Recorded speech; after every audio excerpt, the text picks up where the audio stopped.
I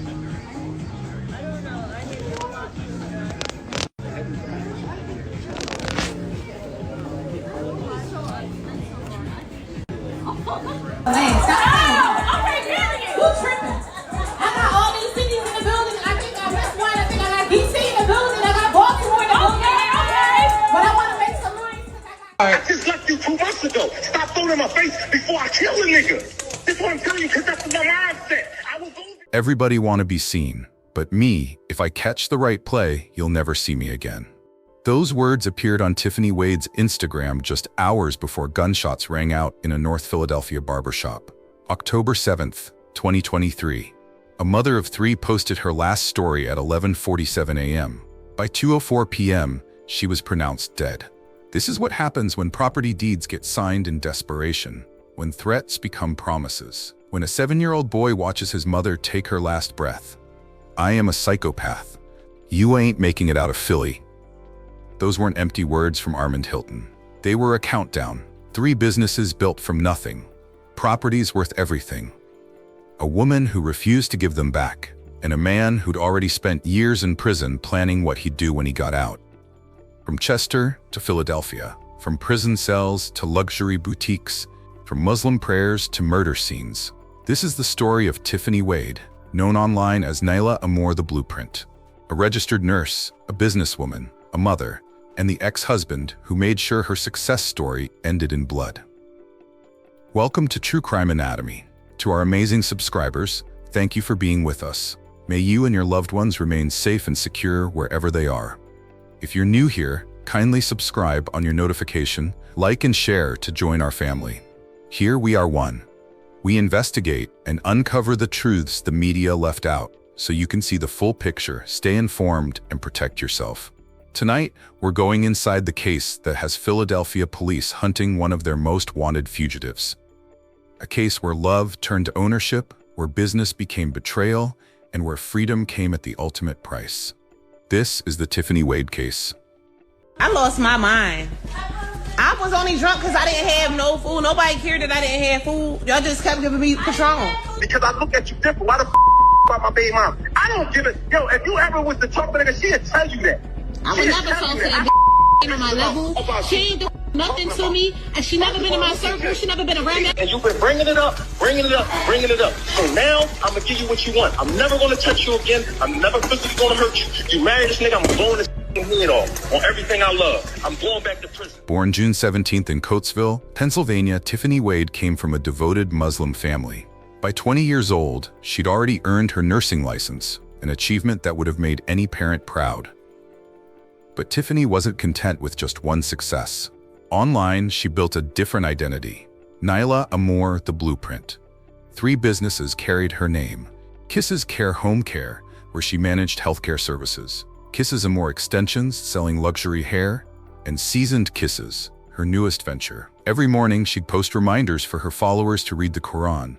Every evening, she'd upload videos of her latest purchases.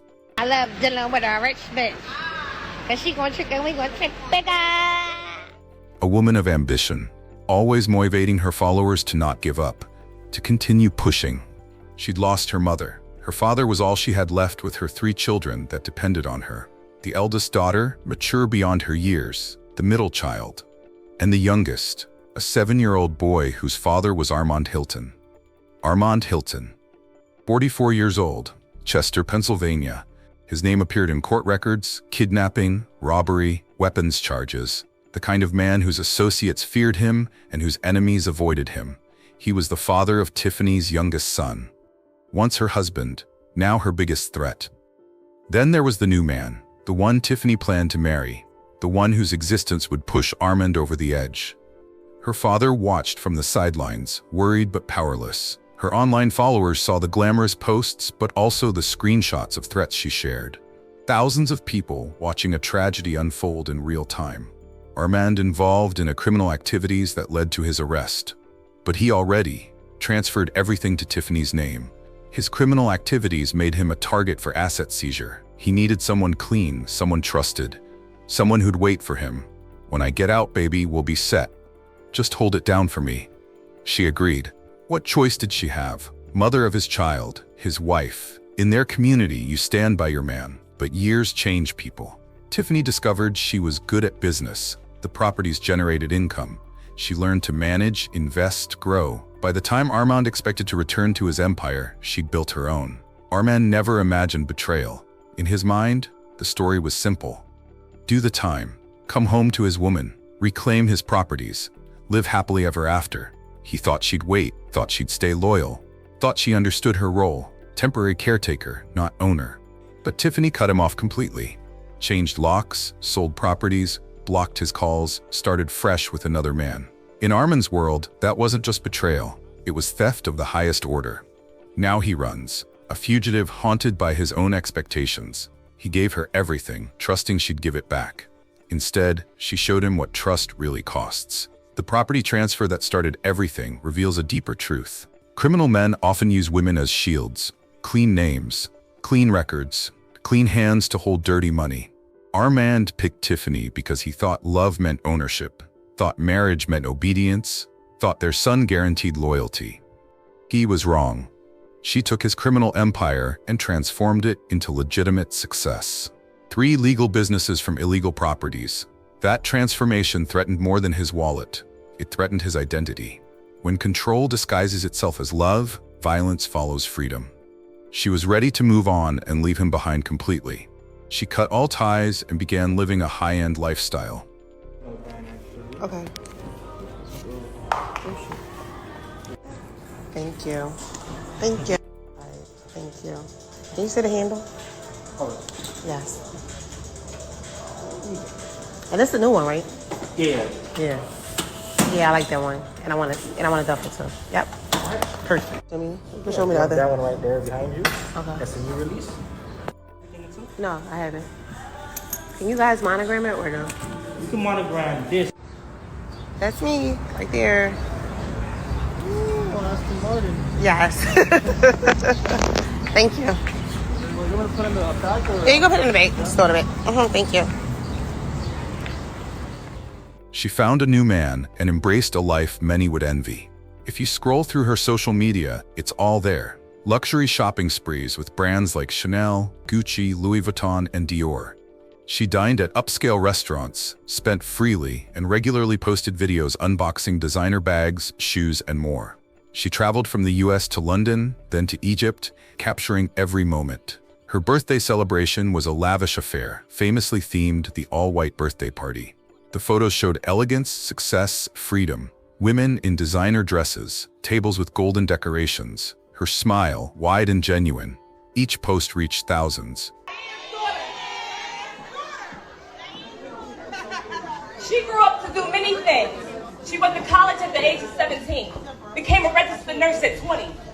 She's done hair. She sold edible candles. She sold t-shirts, business startups, tickets to events, Kisses open mic, Kisses pop-up shops, Kisses pool parties, networking events, TLC, Kisses Zooms, Kisses kitchen classes, Kisses boutiques, Kisses shapers, Kisses sex toys, lofty kisses, event spaces, Kisses extensions, Hempley kisses, Kisses dip. Y'all went crazy over that dip. Kisses seasons, Kisses brunch, Kisses home care and real estate. And she still finds time to give back. And her charitable contributions and self-motivation only adds to how special of a person she is. Including one viewer in Chester who saw every designer bag as theft, every smile as mockery, every success as betrayal. She often used her social media not just to show her lifestyle, but to share deep, reflective thoughts, messages that hinted at personal struggles and lessons learned. In one post, she wrote, "Every storm is not a test from God. Some storms are from the choices you made." In another, she said, "The illusion of options really got y'all out here fumbling genuine people." A clear nod to how easily people take others for granted. She also posted, "I'm being humble right now, but eventually everyone got to pay for what he did." Through these posts, she wasn't just flaunting her wins. She was motivating her followers to push harder, to live better, and to recognize their worth. She had been living in peace, thriving, glowing, rebuilding her life. Until that one day came, the day Armand was released from prison. That day changed everything. Deep down, she knew her past wasn't finished with her. She knew the kind of man he was, how dangerous he could be. And from that moment on, she lived in fear. Her online presence stayed strong, but behind the scenes, she was constantly looking over her shoulder. She became more vigilant, more cautious. Because Armand didn't stay silent for long. He started reaching out to her, at first just trying to get her attention. But then it escalated into full-blown threats. Violent, chilling messages that showed just how far gone he was. In one conversation, he raged. About you, I snap on it because I look at you different. Why the fuck did you worry about my baby mom? I don't give it. Yo, if you ever was the talk to nigga, she'd tell you that. I would never talk to that bitch. That bitch ain't on my level. She ain't the fuck nothing to me. And she never been in my circle. She never been around. I didn't know that bitch.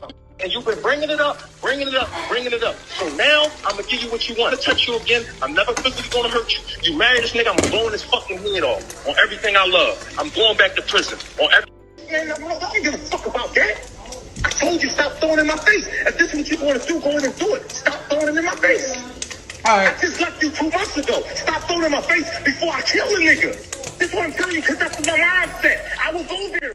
In another message read, "I'ma get it done. If you ever thought you was gonna get away with trying to play me like you did, bitch, you don't know who the fuck I am. I'm a psychopath. I don't want to wish. I will do it. I will get it done. That's what you don't understand about me." He continued, "Bitch, I don't give a fuck what you do. You ain't making it out of Philly. That boy is the only reason you're still walking around, so you better thank my son and Allah. You're miserable. I'm happy. I just want you to pay, and you're going to before I leave this country." Tiffany didn't hide these threats. She posted the conversations online, letting the world see the kind of fear she was living with. Some people said he was just bitter, unable to move on while she had. But others believed there was more to her posts than just venting. She was warning people. She was documenting her truth. Maybe even leaving breadcrumbs, just in case, because she knew exactly what kind of danger was coming. And yet she still tried to live, still tried to love, still tried to inspire, until the day he made good on every one of those threats. North Philadelphia, the 2500 block of West Lehigh Avenue. In this neighborhood, barbershops aren't just for haircuts. They're where men gather, where news travels, where everyone knows everyone. Platinum Cuts sat between a check-cashing store and a corner deli. Just another storefront in a city where violence claimed 514 lives in 2023. 40 minutes away in Chester, Armond Hilton moved through familiar streets. Chester and Philadelphia, close enough to share crime, far enough to hide in. Saturday, October 7th, 2023, 7 a.m. Tiffany woke in her Philadelphia home. The same routine, prayers first, then coffee, then checking overnight orders for her hair extension business. Breakfast with her 3 children. The eldest helped with the youngest. Normal family chaos. A client needed home care services for their elderly mother. Another wanted premium hair extensions for a wedding. Her final Instagram story. Stay focused. Your time is coming. Cut out distractions. She had no idea she was posting her last moment. 12:30 p.m. Come on, baby. Time for your haircut. Her 7-year-old son climbed into the car. Just another Saturday errand. Platinum Cuts was 15 minutes away, driving down Broad Street, then turning onto Lehigh Avenue, the same route she'd taken dozens of times. She arrived at 1:15, parking outside the barbershop. Security cameras on the corner captured her arrival. Her son jumped out, excited. He loved haircut days. Inside Platinum Cuts, the familiar smell of hair products and aftershave, barbers nodding hello. Her son climbing into the chair, cape wrapped around his small shoulders. Other customers chatting about the Eagles game. Normal Saturday barbershop talk. Tiffany scrolled her phone, responding to messages about hair orders. At 1:45 p.m., the doorbell chimed. Someone entering. She didn't look up at first. A familiar voice, Tiffany, she recognized. Terrified she become, she looked up. Armand Hilton stood in the doorway. 2 shots, one to her torso, one to her head. He wasn't there to have a conversation. He told her he will come for her one day, and that is exactly why he was there. The gunshots echoed through Platinum Cuts barbershop. For a moment, nobody moved. The clippers stopped buzzing. Conversations died mid-sentence. Then a child's scream cut through the silence. High, desperate, primal. "Mommy, mommy!" Her son screamed from the barber chair, their 7-year-old son, cape still around his neck, watching his mother fall. Armand turned, running, leaving his own child's cries behind. She knew he was looking for her.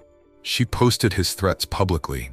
Why didn't she leave Philadelphia? Why did she stay where he could find her? Was it courage? Was it defiance? Or was it something else? The belief that he wouldn't really do it, not in front of their son?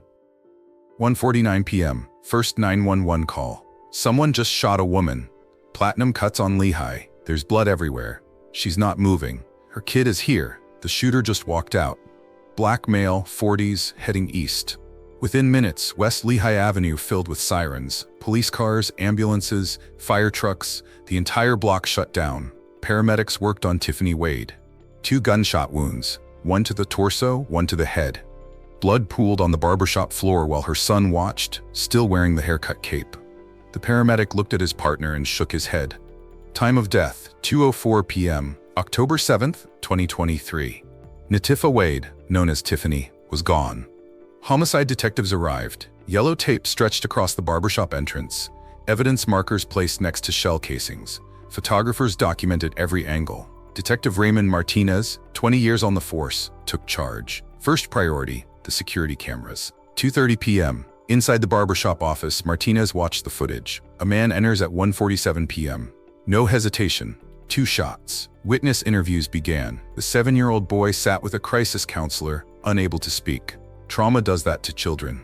His last image of his mother would be her falling to the floor. 3 p.m. No weapon recovered. 2 shell casings collected. 9mm. The killer took his gun with him. Back at police headquarters, the name went into the system. Armand Hilton, age 44, last known address in Chester, Pennsylvania. His record filled the screen: kidnapping, holding a 17-year-old for ransom, armed robbery, weapons violation, and assault. The detective whistled. This guy's been busy. 4 p.m. The motive became clear when detectives checked Tiffany's social media, screenshot after screenshot of threats. She'd posted them all publicly, a digital trail of escalating violence.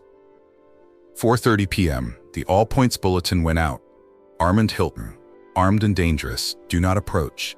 Every cop in Philadelphia, Chester, and surrounding counties had his photo. Social media exploded. Justice for Tiffany started trending within hours. But the comments revealed a community divided. She was a queen. 3 businesses. 3 kids. She didn't deserve this. But for people who knew something, their comment differ. Why did she keep his properties though? She knew who he was. Victim blaming at its finest. A woman is dead. The Muslim community organized prayers at the local mosque. Tiffany's father stood outside, accepting condolences, his face hollow with grief. An intensified search followed. At 6 p.m., tips poured in. The FBI entered the case. The Philadelphia District Attorney's Office filed formal charges: murder in the first degree, robbery, violation of the Uniform Firearms Act, all against Armand Hilton, who hadn't been seen since he walked out of Platinum Cut's barbershop. $20,000 reward for information leading to arrest and conviction. The announcement echoed across news stations, social media, street corners. Someone, somewhere, knew where he was hiding. Interstate flight to avoid prosecution turned a local murder into a federal manhunt. Resources multiplied. The net widened. I saw him at a gas station in Chester. He's hiding in North Philly. My cousin says he's trying to get to Delaware. Each tip had to be verified. Each sighting investigated. Resources stretched thin. But Armand knew these streets, knew how to disappear. Had friends who owed him favors and enemies who feared him enough to help. Travel preparations emerged. Fake ID purchases, cash withdrawals, talk of leaving the country once he handled business. The streets have their own laws. Armand's network ran deep. Former cellmates, old crew members, people who owed him, people who feared him. They formed a wall of silence. Chester Police and Philadelphia Police struggled to coordinate. Different jurisdictions, different systems, different priorities. Time lost in translation. Some family members cooperated fully. Others stayed quiet, not from loyalty to Armand, but from fear. They knew what he was capable of, had seen it before. The manhunt drained resources, overtime costs mounting, other cases piling up, pressure from the community, pressure from the media. Everyone wanted Armand caught yesterday. The question burned in everyone's mind. Where was Armand Hilton? Was he hiding in plain sight? Had he fled the state, the country? Was someone sheltering him? While police continued their search for justice, 3 children quietly gather each year to celebrate what they now call a heavenly birthday, a tribute to their late mother, Tiffany. The weight of her absence sits heavy, but it's the eldest daughter who has stepped into her mother's shoes, holding the family together with strength beyond her years. On one of Tiffany's birthdays after her passing, the eldest daughter poured her heart out in a deeply emotional post. "Happy birthday, Mommy. Since your passing, I've handled every single special day just like you would have. Every year, you went all out for your birthday. It's literally a holiday, lo. But this year, I just wanted to enjoy my siblings without the pressure of planning a big event or entertaining everyone, while still trying to accept that you're not here anymore. We did things a little different this time. We miss you so much. I hate that you're not here, but I'm so grateful to be able to take care of these little ones just like you did. You really built me Ford tough. Your legacy will live on." It's a heartbreaking yet powerful reflection of love, loss, and resilience. Even in her absence, Tiffany's strength lives on through her children, especially the daughter who now carries her spirit forward. Tiffany Wade's case revealed painful cracks in the system, gaps that far too often go unnoticed until it's too late. It reminded us how easily we overlook red flags, how we sometimes normalize threats, thinking they're just words. But for Tiffany, those words turned deadly. The hardest truth? How many other women are living Tiffany's story right now? How many are one property transfer away from violence? How many are counting down to a prison release date, knowing what might come next?